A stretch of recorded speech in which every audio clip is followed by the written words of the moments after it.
Shahrukh Khan, legends আর never fade. এবার তিনি এক সাক্ষাৎকারে তিনি জানিয়েছেন তার ব্যতিক্রমধর্মী জীবনযাত্রার কথা। আর রাত শেষ হয় ভোর 5টায়, যখন অন্যদের দিন শুরু হয়।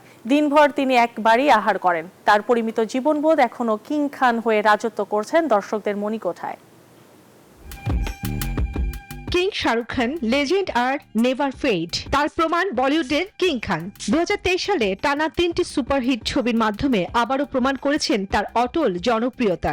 এক সাক্ষাৎকারে তিনি জানিয়েছেন তার ব্যতিক্রমী জীবনযাত্রার কথা।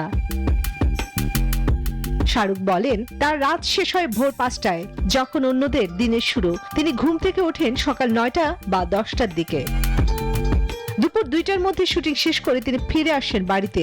শাওয়ার শেষে ঘুমোতে যাওয়ার আগে করেন বান্ডেল থাকলে প্রতি সেনমানিতে টাকা বাঁচবে।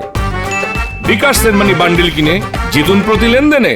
হালকা ব্যায়াম। দিনভর তিনি একবারই আহার করেন। perseverance is কিং খান জানালেন, মহামারীর সময়কাল অনুশীলন তাকে এক নতুন শারীরিক গঠন উপহার দিয়েছে। সেই রূপেই 4 বছর পর আবার দর্শকদের টেনেছে তার প্রতি। শাহরুখ খান সবচেয়ে বেশি টাকা পান অন্য সব নায়ক, অর্থাৎ হলিউডের টম ক্রুজ ও ডোয়াইন জনসনের চেয়েও।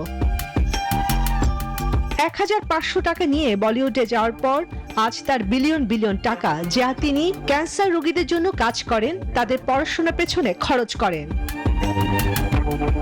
এবার দর্শকরা অপেক্ষা করছে সুজয় ঘোষের নতুন ছবি কিং এর শাহরুখকে দেখার জন্য। ব্যতিক্রমী জীবনযাপন, কঠোর পরিশ্রম আর আত্মবিশ্বাসী কিং খানের সাফল্যের মূল চাবিকাঠি। চন্দ্রানী চন্দ্রা, নিউজ 24।